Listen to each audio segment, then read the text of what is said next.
हमने एक बात अपने माता पिता, अपने बड़ों से, अपने बुजुर्गों से सुनी ही होगी कि संगति का प्रभाव मनुष्य पर पड़ता ही है। यदि वर्षा की एक बूंद सीप के मुख में जाए तो वो मोती बन जाती है, और यदि वही वर्षा की एक बूंद सर्प के मुख में जाए तो विष। तो क्या यही सत्य है? नहीं। आपने कभी चंदन के वृक्ष को देखा है?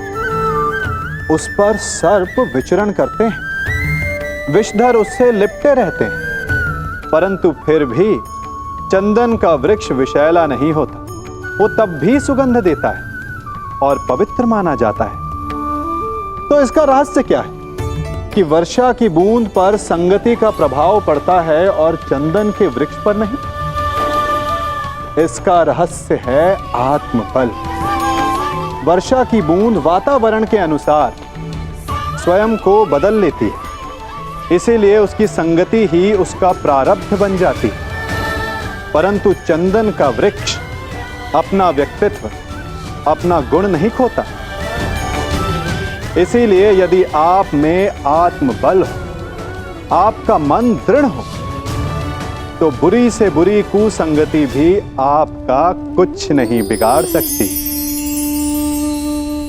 मैं महाराज धृतराष्ट्र का ज्येष्ठ पुत्र दुर्योधन आपको आपके कर्तव्य से मुक्त करता हूं।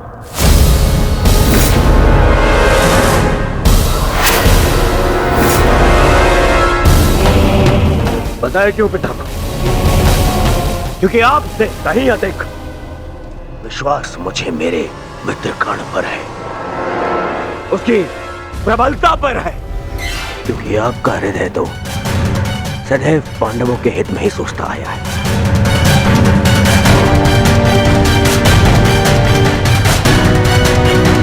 और मैं ऐसे सेनापति को अपनी समस्त सेना का उत्तरदायित्व नहीं दे सकता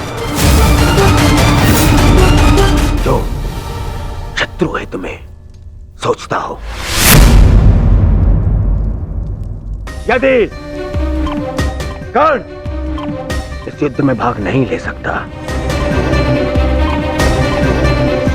तो आप भी इस युद्ध में भाग नहीं लेंगे।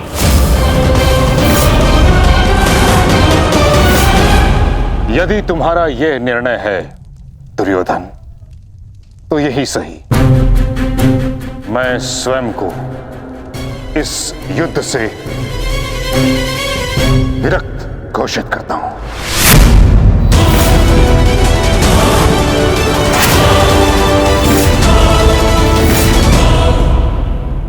मुझे आपकी आवश्यकता नहीं।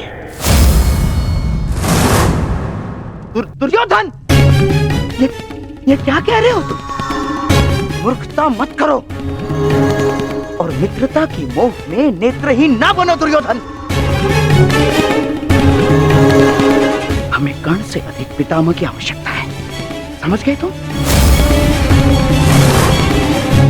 मैंने आपसे सुझाव मांगा, परंतु मांगा तो जाइए और जाकर अपना स्थान ग्रहण कीजिए। मुझे याद है कि मैं क्या कर रहा हूं। जाइए।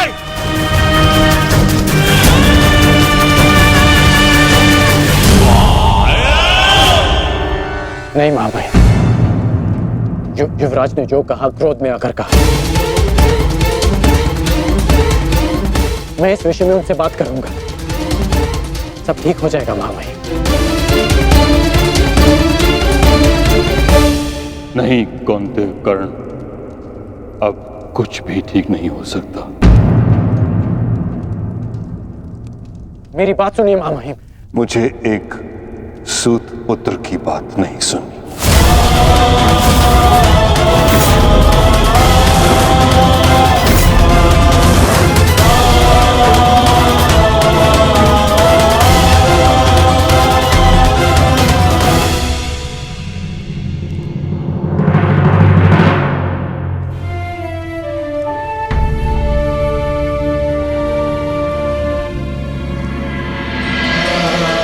कुरुक्षेत्र में तुम्हारे विरुद्ध खड़ा प्रत्येक योद्धा तुम्हारा शत्रु है पार्थ, जिसका तुम्हें वध करना है।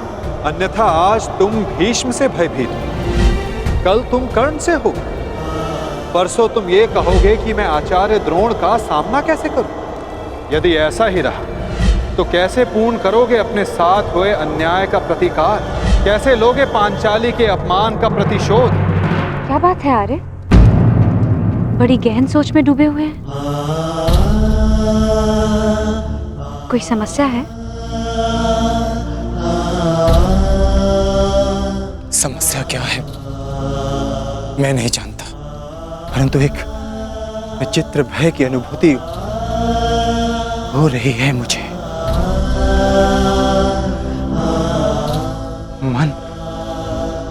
मन बड़ी दुविधा में है। कैसा भय और कैसी अनुभूति?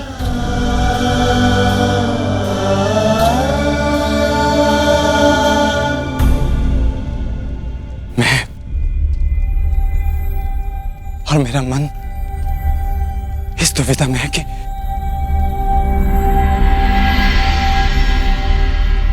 क्या यह युद्ध उचित है? क्या अपनों का वध करना आवश्यक है? मन में संशय है, कहीं हम कोई अनर्थ तो नहीं करने जा रहे? अनर्थ तो उन्होंने किया था आर्य। भूल गए लक्षाग्रह, भूल गए वो द्यूत सभा, भूल गए मेरा चीरहरण करने का प्रयास। वो वनवास अज्ञातवास स्मरण नहीं आपको? ये अनर्थ नहीं, अपितु इस समय का सबसे अर्थवान कार्य है आर्य।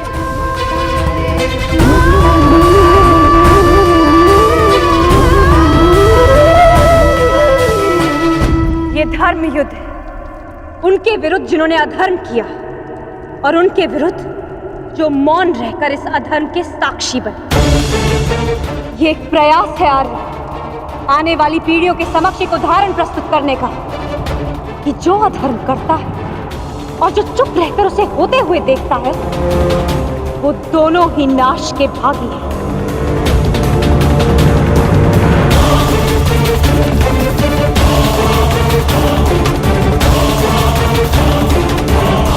आप अनावश्यक रूप से स्वयं के मन पर बोझ डाल रहे हैं आर्य। आप योद्धा हैं और ये महायुद्ध आपके जीवन का लक्ष्य, आपका कर्तव्य और आपका धर्म। धर्म?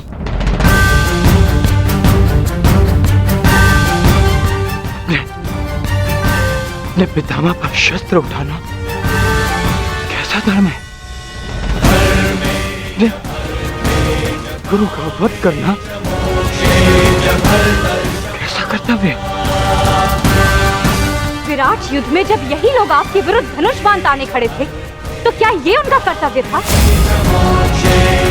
प्रतिज्ञा से बंधे होने का बहाना बनाकर अपनी कुलवधू की लाज लुटते हुए देखना, क्या ये उनका धर्म था?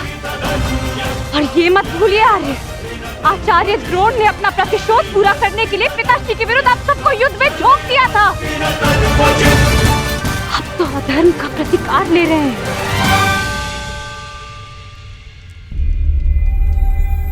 कहीं ऐसा तो नहीं आ रहा कि आपको ऐसा लग रहा है कि जो कुछ भी उन्होंने किया वो धर्म था, उचित था? नहीं पांचाली, नहीं।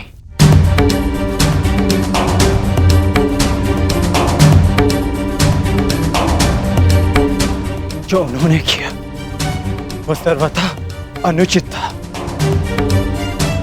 परंतु मन में दुविधा यह है कि जो हम करने जा रहे हैं वो उचित है। यदि हम भी उनकी ही भाषा में उन्हें उत्तर देंगे तो फिर हममें और उनमें क्या अंतर रह जाएगा?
थके हैं आज, विश्राम कीजिए, सो जाए।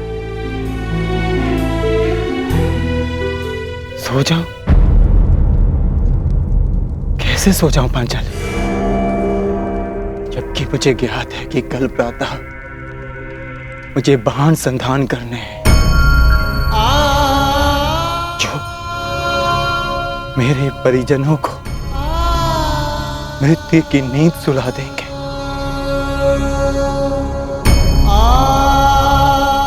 तो कैसे सो जाऊं मैं, कैसे?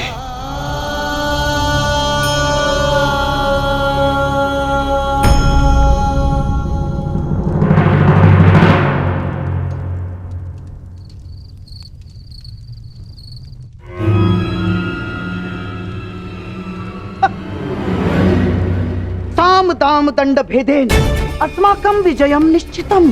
साम दाम दंड भेदेन अस्माकं विजयम निश्चितम। कहाँ है? कैसे होगा? अपनी मित्रता के भावावेश में बहकर तुम बहुत बड़ी भूल कर रहे हो दुर्योधन, बहुत बड़ी भूल।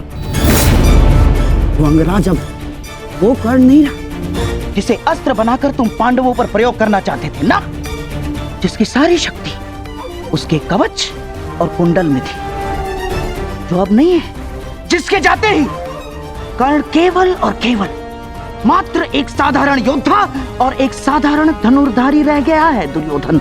और ऐसे व्यक्ति को तुम प्रधान सेनापति बनाना चाहते हो? है? कौरवों की वास्तविक शक्ति इच्छा मृत्यु के वरदानधारी महामहिम भीष्म है, ना कि वो कवचहीन सूत पुत्र कर्ण। मैं जानता हूं कि तुम्हें बहुत बुरा लगता है, जानता हूं मैं। परंतु एक बार अपने मन से पूछो एक बार, उत्तर यही मिलेगा कि वो सुपुत्र कर्ण कुंती और उसके पुत्रों के लिए कोमल भाव रखता है, कोमल भाव। स्मरण करो कि किस प्रकार उसने हमारी हर चाल में बाधा डालने का प्रयास किया है दुर्योधन।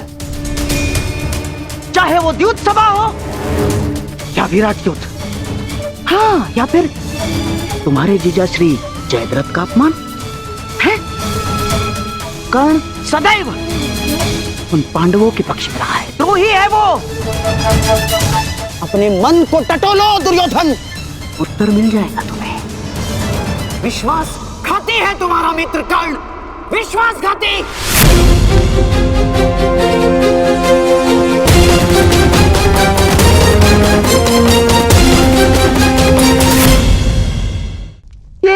ये क्या कर रहे हो? कुछ नहीं,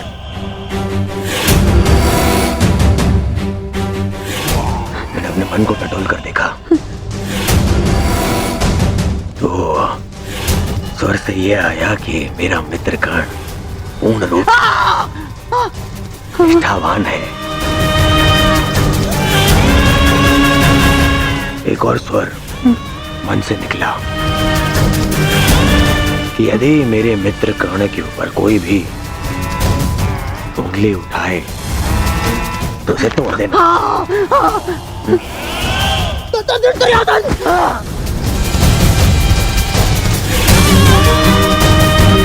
केवल इसलिए कि आप मेरे मामा श्री हैं,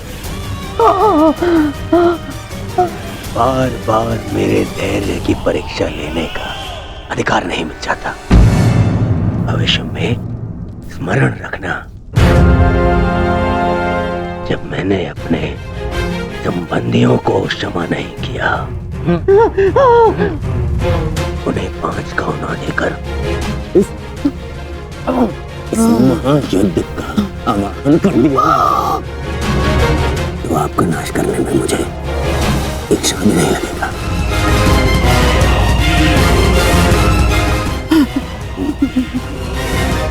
इसलिए स्मरण रखना, ना तो फिर कभी मेरे धैर्य की परीक्षा लेना और ना ही मेरे मित्र कर्ण के ऊपर आरोप लगाना।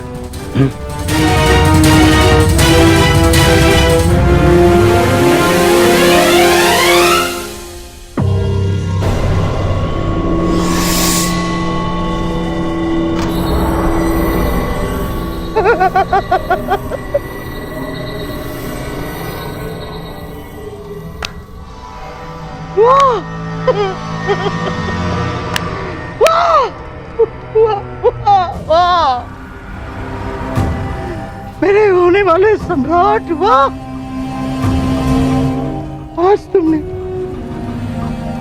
उस पुत्र के कारण अपने उस मामा का अपमान किया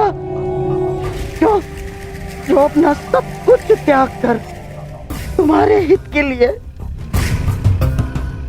केवल तुम्हारे हित के लिए अपनी बहन के घर श्वान बनकर बैठा है।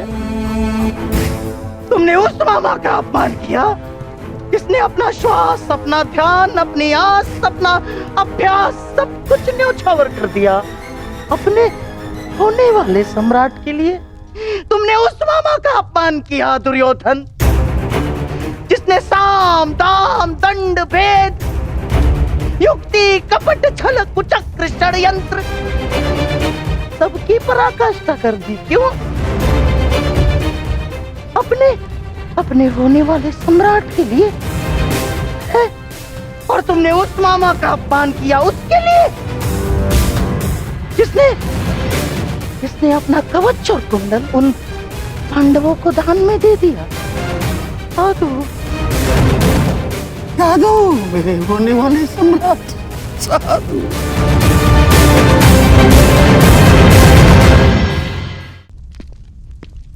नहीं पिताश्री, मुझे महामहिम का निर्णय स्वीकार नहीं है।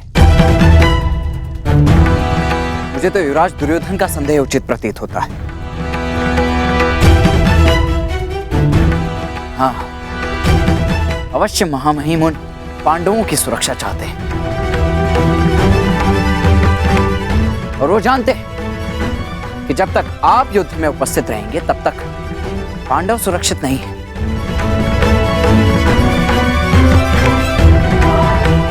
तभी वो आपको युद्ध से दूर रखना चाहते हैं।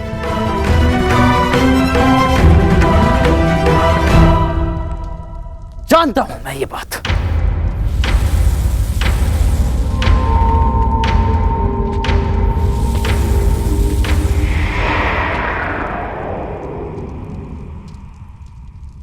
शांत हो जाओ पुत्र। कैसे शांत हो जाऊं पिताश्री? इस समय कौरवों को सबसे अधिक आवश्यकता आपकी है, ना कि महामहिम की।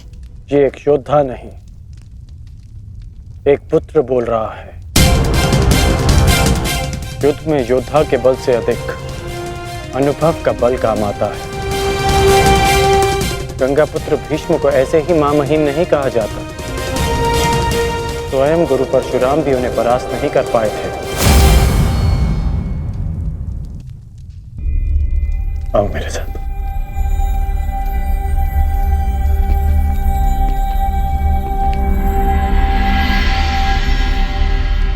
जब तुम भीतर आए थे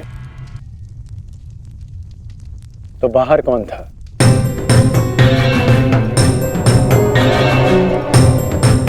सैनिक थे, सहस्त्रों सैनिक थे। तो बताओ कि वो सारे सैनिक कहां चले गए?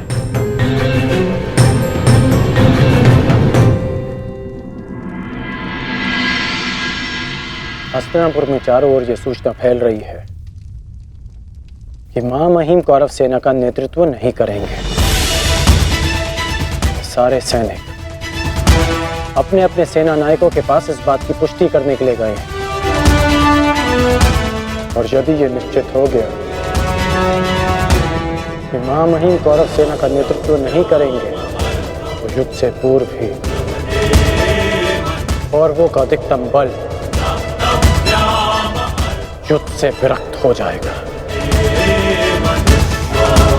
ये सारे सैनिक अपने प्राण हथेली पर लेकर इसलिए लड़ते हैं क्योंकि इन्हें विश्वास है कि उनका सेनापति उनके प्राण व्यर्थ नहीं जाने देगा कि उनके जीवन के बदले में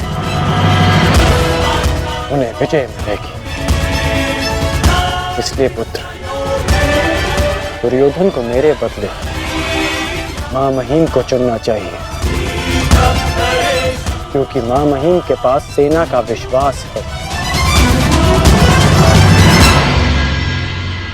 तो अब आप क्या करेंगे पिताश्री? एक योद्धा होने के नाते अपने से महान योद्धा का सम्मान और वो कार्य जो मेरे मित्र के हित में होगा।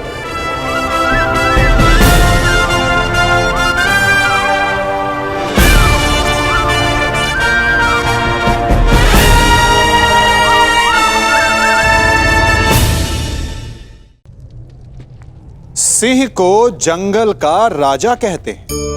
सभी पशु पक्षी उसका बल मानते हैं, उससे भयभीत रहते हैं। परंतु सिंह को भी अपने भोजन के लिए आखेट करना पड़ता है, घात लगानी पड़ती है। बड़ी दूर तक उसे अपने शिकार का पीछा करना पड़ता है और तब जाकर उसे भोजन मिलता है। और कई बार उसके ये कठिन प्रयास भी असफल होते हैं।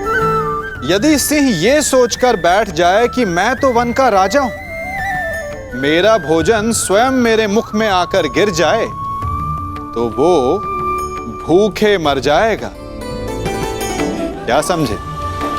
राजा हो या रंग, उद्यम सभी को करना पड़ता है, क्योंकि मेहनत, परिश्रम यही तो सफलता की कुंजी है। यदि जल पाना है तो कुआं खोदने में पसीना बहाना ही होगा। यदि सफलता पानी तो रात दिन परिश्रम करना होगा। बिना परिश्रम के तो देवों को भी अमृत नहीं मिलता। इसलिए परिश्रम कीजिए, आज नहीं तो कल सफलता अवश्य मिलेगी। तुमने उस मामा का अपमान किया उसके लिए, जिसने अपना कवच और कुंडल उन पांडवों को दान में दे दिया। मेरा कवच, मेरा कौशल, मेरी प्रतिभा नहीं, वो केवल एक ढाल थी।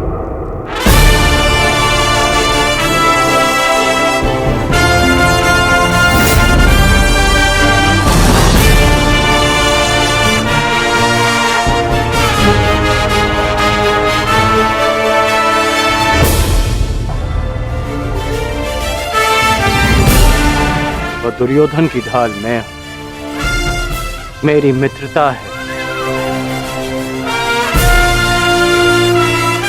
और ये मित्रता मेरे लिए मेरे प्राणों से भी अधिक महत्वपूर्ण है। मैंने सदैव अपने मित्र के प्रति अपनी निष्ठा सिद्ध की है और आज भी मैं ऐसा ही करूंगा।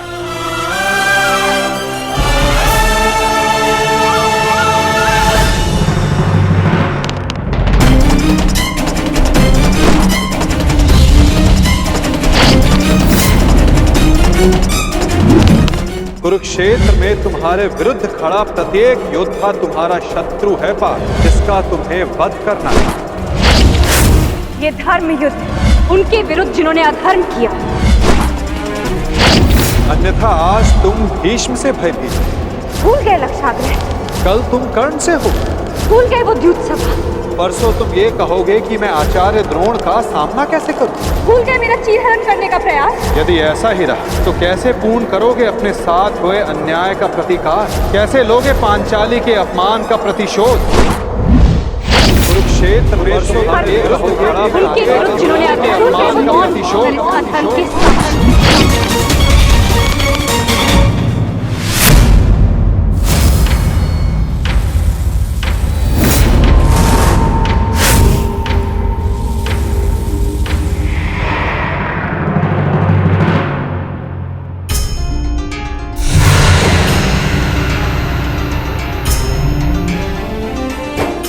पुत्र का धर्म होता है बढ़ती आयु में अपने पितामह को संभालना।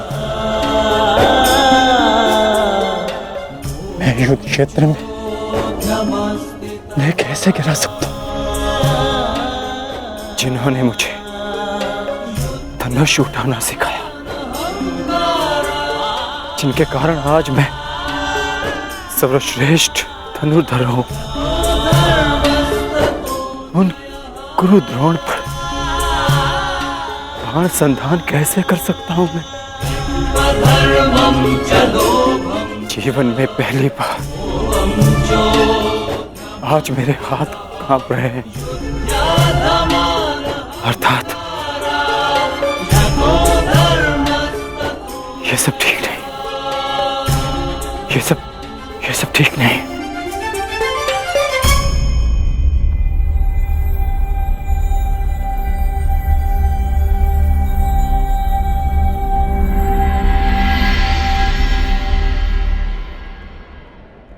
क्या हुआ पार्थ?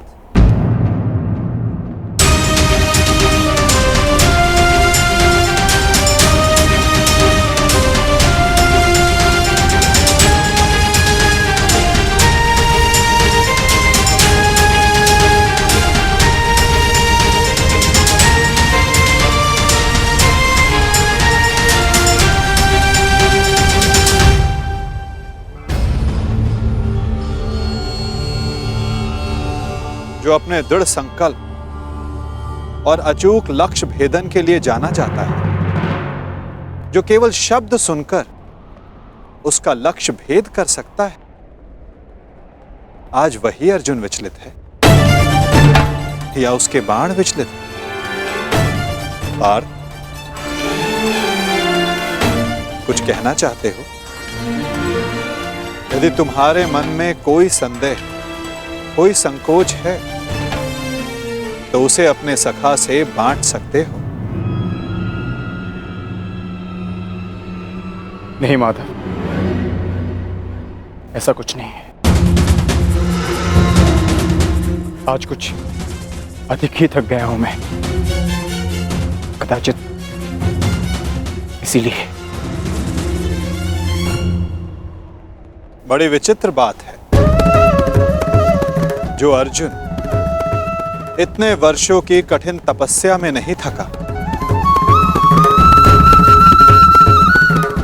जो 12 साल के वनवास में और 1 साल के अज्ञातवास में नहीं थका, वो आज केवल एक दिन में थक गया।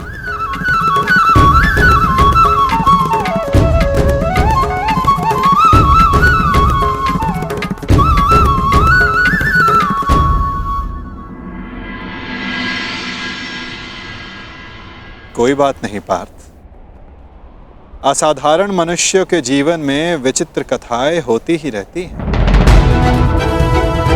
आओ, शिविर में चलकर सभी वीर मिलकर भोजन करें।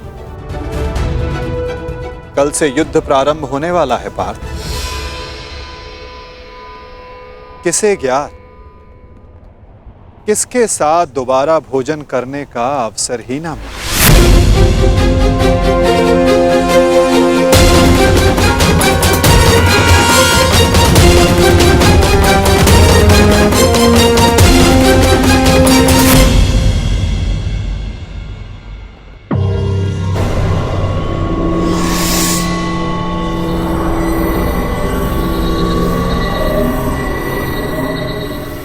हम सबको यहाँ पे क्यों बुलाया गया है मामा श्री? क्या? मुझे तो लगा कि तुमने हम सबको यहाँ एकत्रित होने का आदेश दिया है।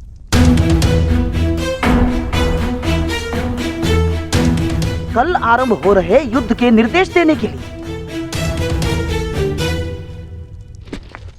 मैंने आप सबको यहाँ बुलाया है।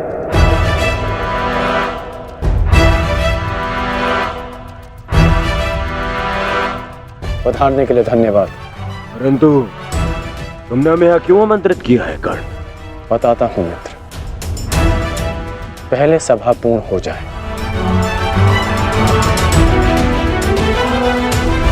अभी एक योद्धा का आना शेष है।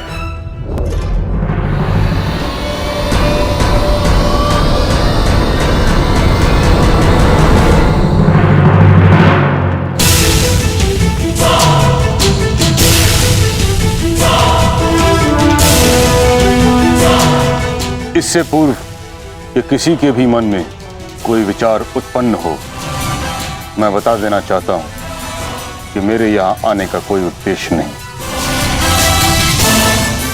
मैं यहां केवल अंगराज के आग्रह पर उपस्थित हुआ हूं।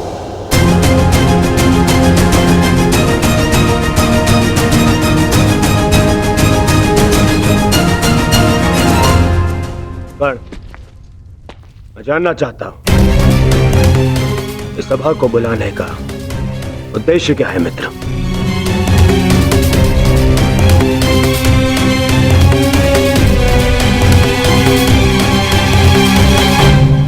उद्देश्य है युद्ध में विजय।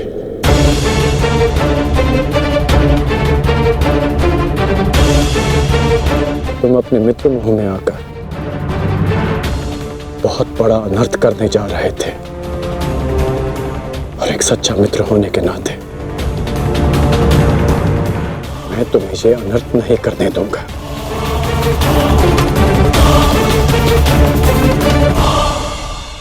मैं राधेकरण आप सबके समक्ष एक प्रस्ताव रखता हूं कि गंगा पुत्र महामहिम भीष्म को फिर से कौरव सेना का सेनापति नियुक्त किया जाए।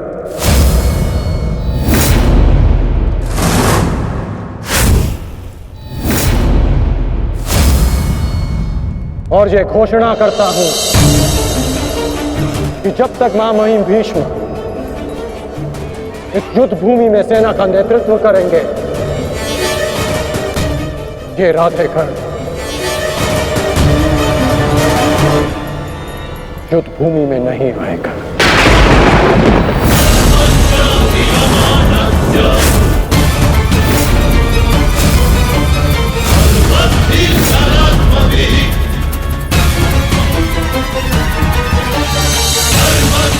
ये तुम क्या कह रहे हो मित्र? मुझे इस युद्ध में तुम्हारी अपने मित्र की ही सबसे अधिक आवश्यकता है। महामहिम से भी अधिक? नहीं मित्र, तुम भूल कर रहे हो। मैं कवच खोया योद्धा हूं, और महामहिम हस्तिनापुर के कवच हैं। तुम्हें मुझसे अधिक आवश्यकता उनकी है।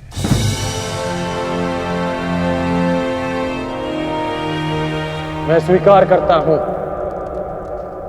कि कौरव सेना का नेतृत्व करने में महामहिम से अधिक सक्षम कोई नहीं।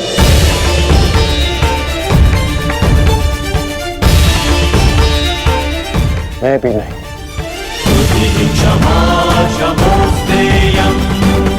मुझमें योग्यता है,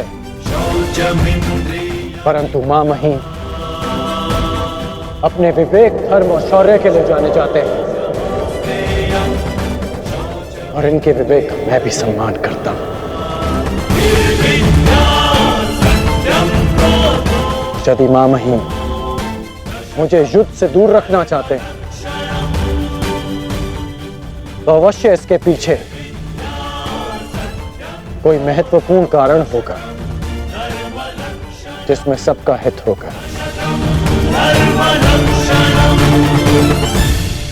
मैं ये सब इसलिए कर रहा हूं क्योंकि मैं तुम्हें हस्तिनापुर के सिंहासन पर देखना चाहता हूं, और मेरा लक्ष्य पूर्ण करने के लिए मैं ऐसे 1000 स्वप्न का बलिदान दे सकता हूं।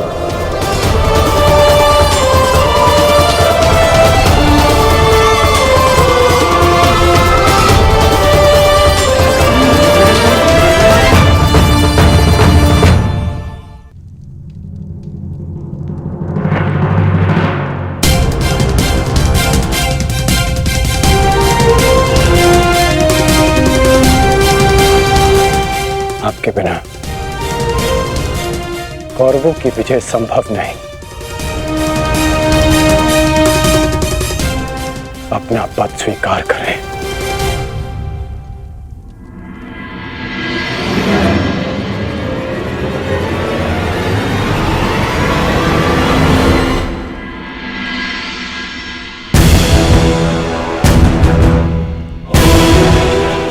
हर हर महादेव।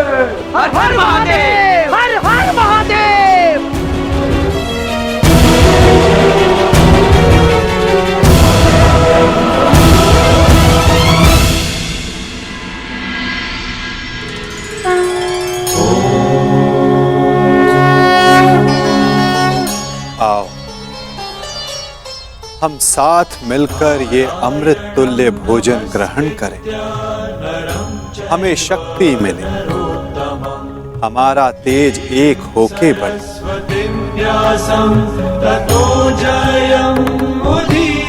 हमारा ज्ञान बढ़े, हमारे मध्य कोई विष न फैले, फैले तो केवल हमारा यश।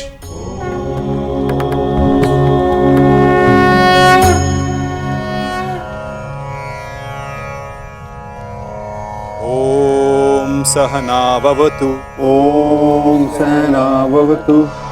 सहनो भुनक्तु। सह वीर्यं करवावहे।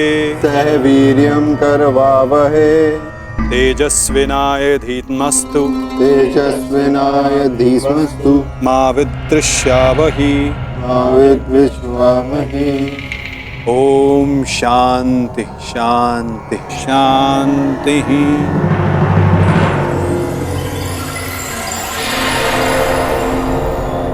आओ भोजन प्रारंभ करें।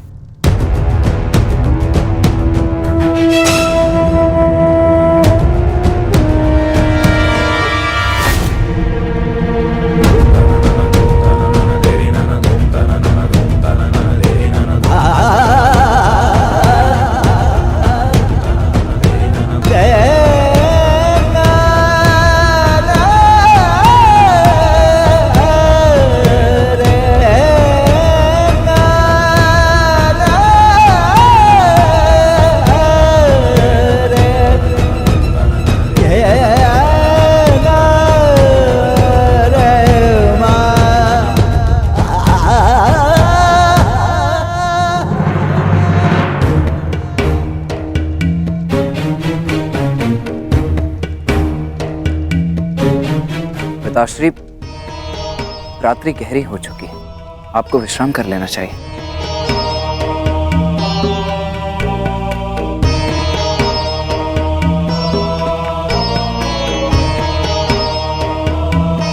विश्राम की आवश्यकता तो तुम्हें है पुत्र। कल इस महायुद्ध में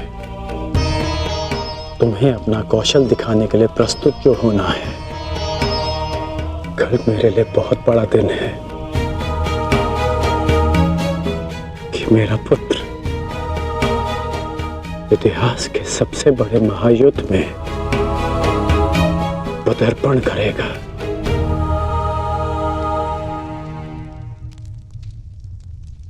मुझे गर्व है तुम पर।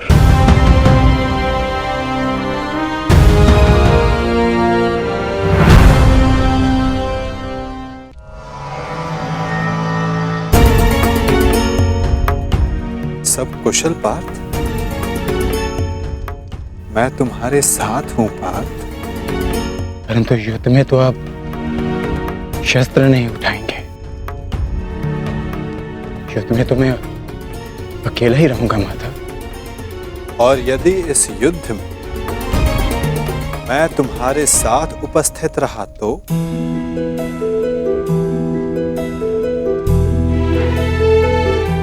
मुझसे अधिक भाग्यवान इस संसार में और कोई नहीं होगा। परंतु मैं जानता हूं मेरी ये कामना अधूरी रह जाएगी। यदि कामना पूर्ण बल से की जाए तो वो अवश्य पूर्ण होती है पार्थ। और यदि प्रार्थना में समर्पण तो वो स्वीकार होती है।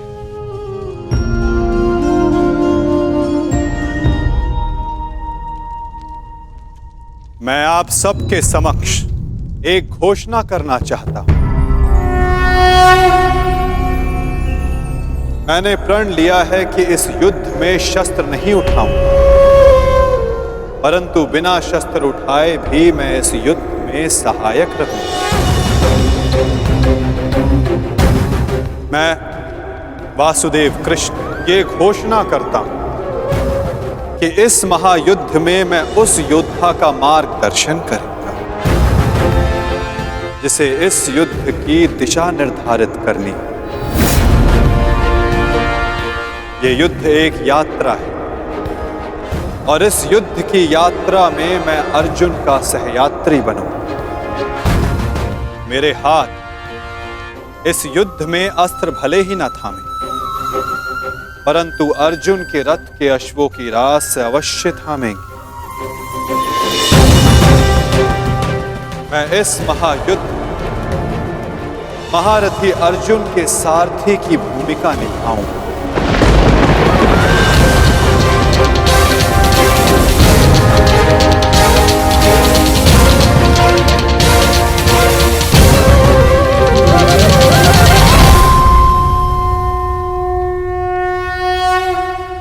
नहीं माधव, मैं रथी बनकर आपको आदेश दूं, यह संभव नहीं। आपका स्थान सबसे ऊंचा है, तो मैं स्वयं आपको नीचे स्थान पर बैठने नहीं दे सकता। कौन ऊंचे स्थान पर बैठा है और कौन नीचे स्थान पर, ये तो देखने वाले के दृष्टिकोण पर निर्भर करता है। तुमने कहा कि मैं सबसे योग्य हूं, और जो सबसे योग्य होता है उसका धर्म होता है कि वो अपने से छोटों का मार्गदर्शन करे, और मैं इस युद्ध में यही करूंगा। मैं इस युद्ध में तुम्हारा सारथी इसलिए बनूंगा, यदि तुम अपने लक्ष्य के मार्ग से भटक जाओ तो पुनः तुम्हें तुम्हारे लक्ष्य के मार्ग पर ला सकूं।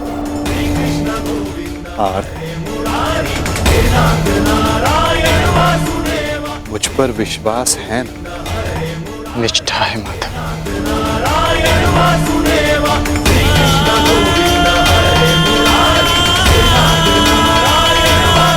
आज मैं धन्य हो गया, जिसके सारथी आप हैं, वो मार्ग कभी भटक ही नहीं सकता।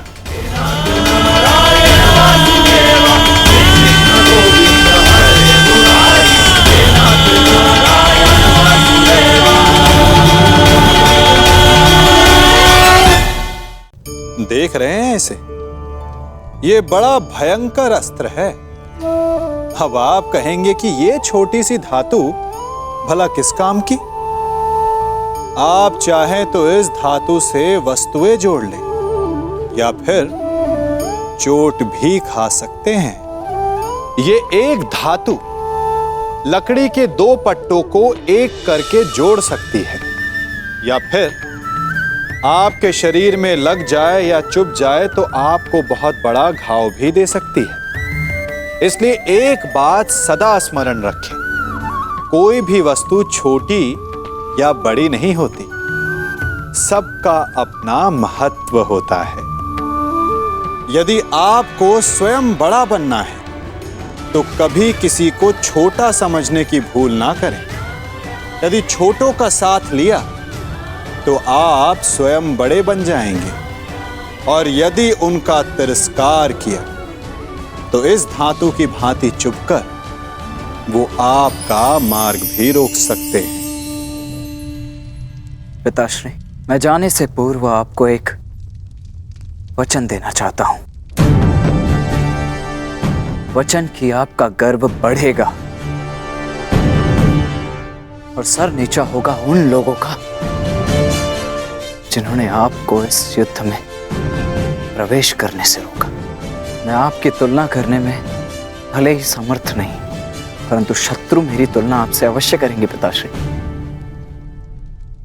वचन देता हूं पिताश्री की वृषसेन के धनुष से निकले हर एक बाण पर अंगराज कर्ण के कौशल का चिन्ह होगा। मेरे हर एक प्रहार पर आपके परिवर्तन की छाप होगी पिताश्री।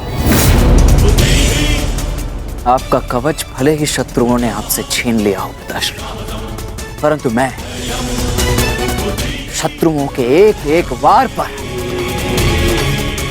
ढाल बनकर युवराज दुर्योधन और अपने पक्ष की रक्षा करूंगा। कि आपका प्रत्येक स्वप्न मैं पूर्ण करूंगा।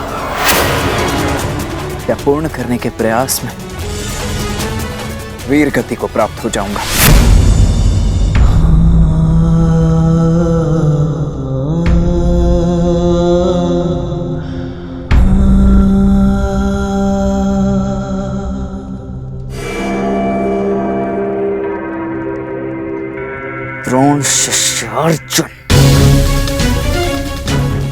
शिष्य अर्जुन के मन में मैं ये प्रश्न उत्पन्न कर दूंगा पिताश्री की, यदि अंगराज कर्ण का अंश उन पर इतना भारी पड़ रहा है तो तब क्या होगा जब स्वयं अंगराज कर्ण से उनका सामना होगा।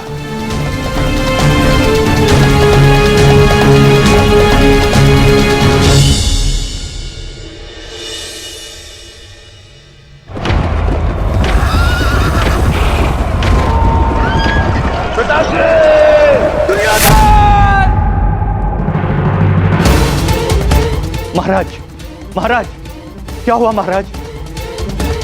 आप ठीक तो है ना? क्या आपने कोई दुस्वप्न देखा है? क्योंकि कदाचित दुस्वप्न देखना मेरा प्रारब्ध हो गया है। परंतु संजय, तुम इस समय यहां कैसे? महाराज, महर्षि वेदव्यास जी पधारे हुए हैं आपसे मिलने के लिए, वही समाचार लेकर आया था। किंतु ऐसी स्थिति में मिलना क्या उचित होगा महाराज? महर्षि,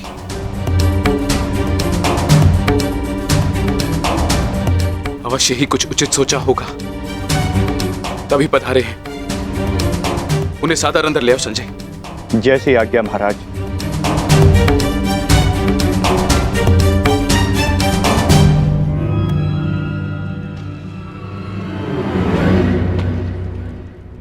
प्रणिपात महाराज। आप महर्षि हैं, मेरे नियोगी पिता भी। इस प्रकार प्रणिपात करके और मुझे महाराज कहकर मुझे लज्जित ना करिए। आइए, आपका स्वागत है। आइए, आइए। मैं यहां अपने नियोगी पुत्र से मिलने नहीं, अपितु हस्तिनापुर नरेश को चेताने आया हूं। ये बताने आया हूं कि यह समय सोने का नहीं, अपितु जागने का है। इस महायुद्ध को रोकने का है। यह इस महायुद्ध से पूर्व की अंतिम रात्रि है। इस महायुद्ध को रोकने का प्रयत्न कीजिए महाराज। यदि एक बार ये युद्ध आरंभ हो गया तो इस अनर्थ को रोकना असंभव हो जाएगा। सहस्त्रों निर्दोष अपने प्राण गंवा बैठेंगे, अनेकों परिवार सदैव के लिए नष्ट हो जाएंगे। ये महाविनाश रोकना केवल आपके हाथों में। जो पिता अपने पुत्र पर जीवन भर नियंत्रण ना रख सका, वो इस विभीषिका को रोकने का बीड़ा कैसे उठा सकता है? यह युद्ध निश्चित है महर्षि। इस युद्ध को रोक पाना हम मेरे बस की बात नहीं। मुझे क्षमा कर दीजिए। मैं तो कदाचित आपको क्षमा कर दूं, किंतु इतिहास आपको कभी क्षमा नहीं करेगा। हस्तिनापुर में शांति दूत बनकर आए वासुदेव के साथ दुर्व्यवहार का परिणाम है ये। पुत्रहट को दोष मत दीजिए। इस महाविनाश के लिए पुत्रहट नहीं, आपका पुत्रमोह उत्तरदायी है। तो आप क्या मुझे उल्हाना देने आए हैं महर्षि, या फिर श्राप? नहीं, वरदान देने आया हूं। मैं आपको दिव्य दृष्टि देने आया हूं। जिस विनाश की नींव आपने स्वयं रखी है, आप उसको देख सकें। नहीं, ऐसा मत कीजिए महर्षि। ये वरदान नहीं है, ये श्राप है। अरे जिस पिता ने अपने पुत्रों को घुटनों के बल चलते नहीं देखा, अरे वो पिता अपने पुत्रों को घुटनों के बल अपने प्राणों की भीख मांगते कैसे देख सकता है? जिस पिता ने अपने पुत्रों के मस्तक पर तिलक लगते नहीं देखा, वो अपने उन पुत्रों के सर कटे कैसे देख सकता है? जिस पिता ने अपनी वधुओं को सुहागन नहीं देखा, वो पिता अपनी वधुओं को विधवा कैसे देख सकता है? किस प्रकार? ये अत्याचार मत कीजिए महर्षि, मत कीजिए। मुझे कोई दृष्टि नहीं चाहिए, मुझे कोई दृष्टि नहीं चाहिए। मेरी आपसे विनती है महर्षि कि मेरे स्थान पर आप ये दिव्य दृष्टि संजय को दे दें,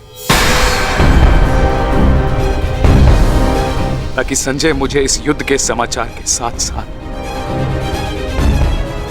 मेरे पुत्र का समाचार भी मुझे देते रहे। आपकी इच्छा अनुसार मैं ये दिव्य दृष्टि संजय को प्रदान करता हूं।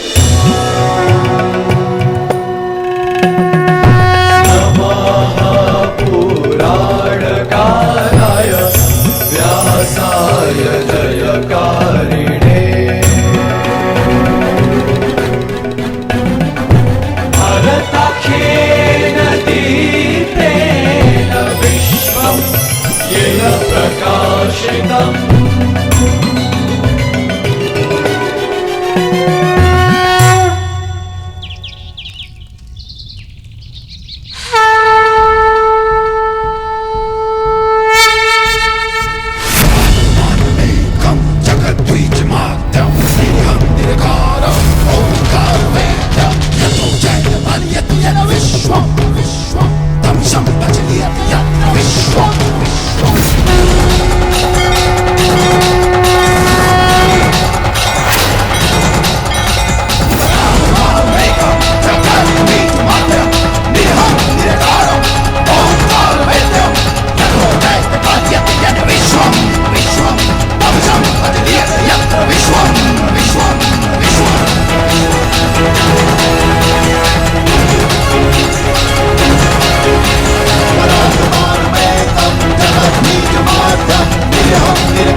अपना सर्वश्रेष्ठ प्रदर्शन करना पुत्रों। अपने पिताओं की प्रतिज्ञा को स्मरण रखना और अपनी माता के अपमान को मत भूलना।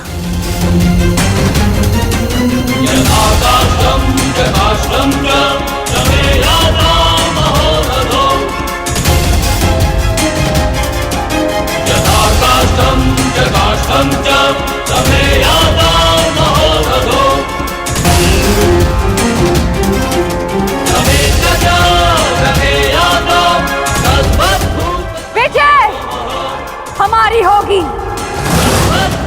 हर हर महादेव, हर हर महादेव, हर हर महादेव।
हर हर महादेव, हर हर महादेव, हर हर महादेव,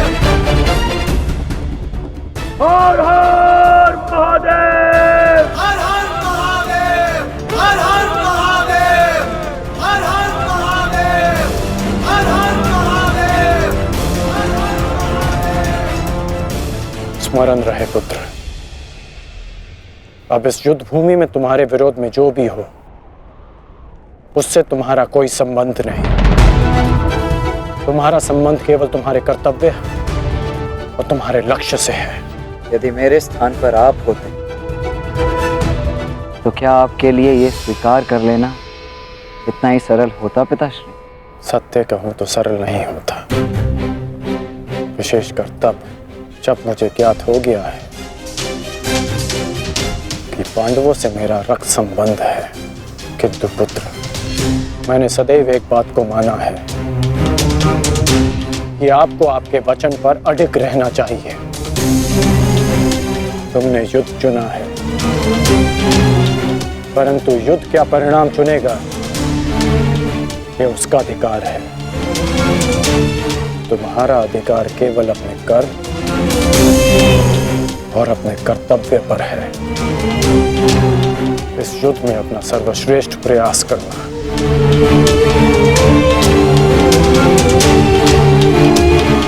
कल्याण हो तुम्हारा।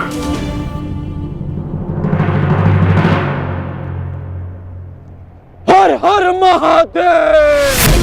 हर हर महादेव! हर हर महादेव!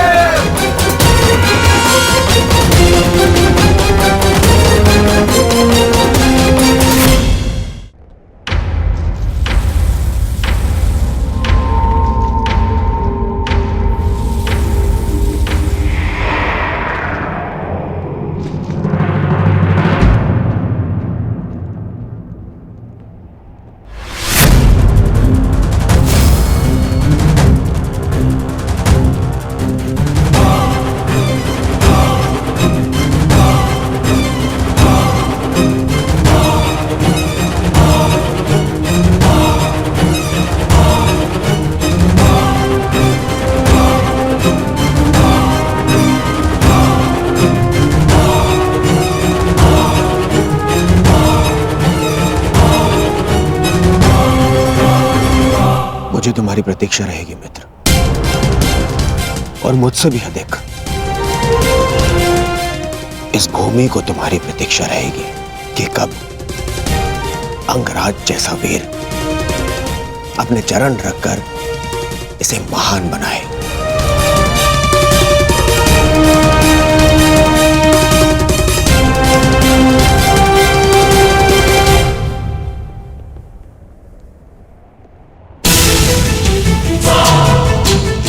सुरक्षित रहना।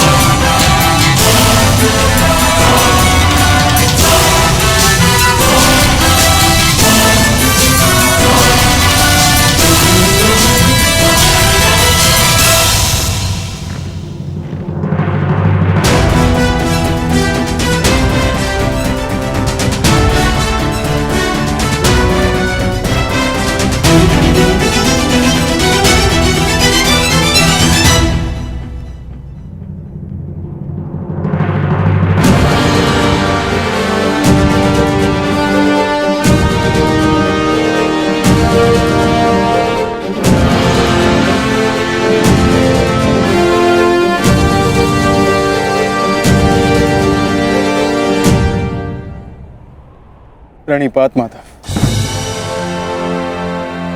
कल्याण वस्तु। आओ पार्थ, रथ पर आरूढ़ हो जाओ।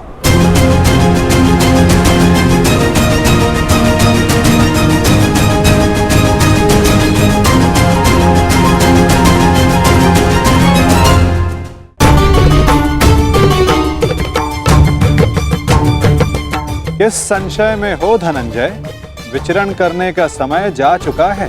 अब केवल पुरुषार्थ करने का समय है। मुझे ज्ञात है माता,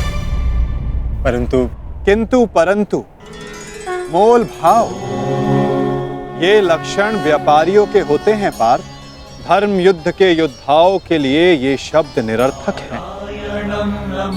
पाप नाशनी गंगा बहती जाती है, किंतु परंतु नहीं करती। अंधकार नाशक सूर्य किंतु परंतु नहीं करता।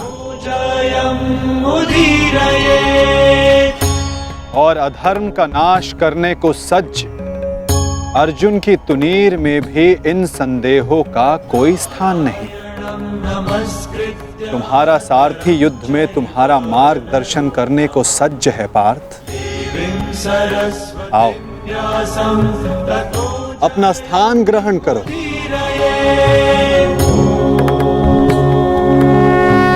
कुरुक्षेत्र की युद्ध भूमि तुम्हें पुकार रही है पार्थ। मुझ पर विश्वास रखो। आपसे अधिक विश्वास तो मुझे स्वयं पर भी नहीं है माधव। और मेरे लिए महत्वपूर्ण ये है कि तुम स्वयं पर विश्वास रखो।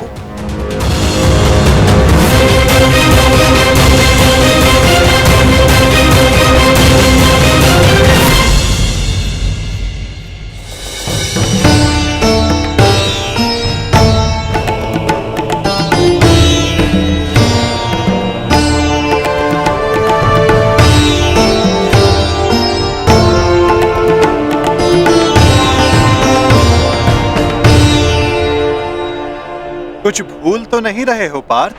क्या माधव? भ्राता भीम को वीर हनुमान ने इस युद्ध में आप सबकी सहायता करने का वचन दिया था। उनका साथ आप सबको साहस, शक्ति और निडरता देगा।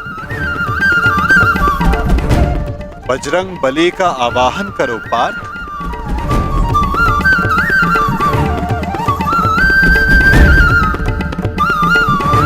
मैं कुंती पुत्र अर्जुन, पवन पुत्र, ज्येष्ठ भ्राताश्री महाबली हनुमान का आवाहन करता हूँ।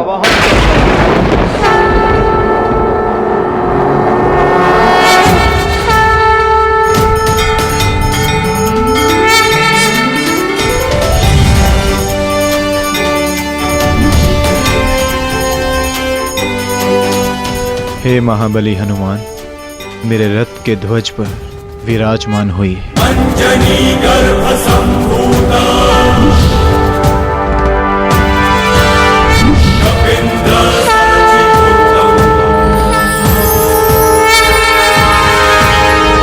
अंजनी गर्भ संभूता कपिंद्र सचितोतम राम प्रिय नमस्तुभ्यं हनुमत। बजरंग बली पधार गए।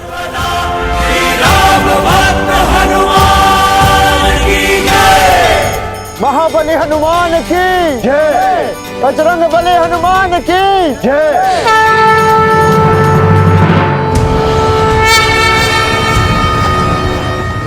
युद्ध का पहला दिन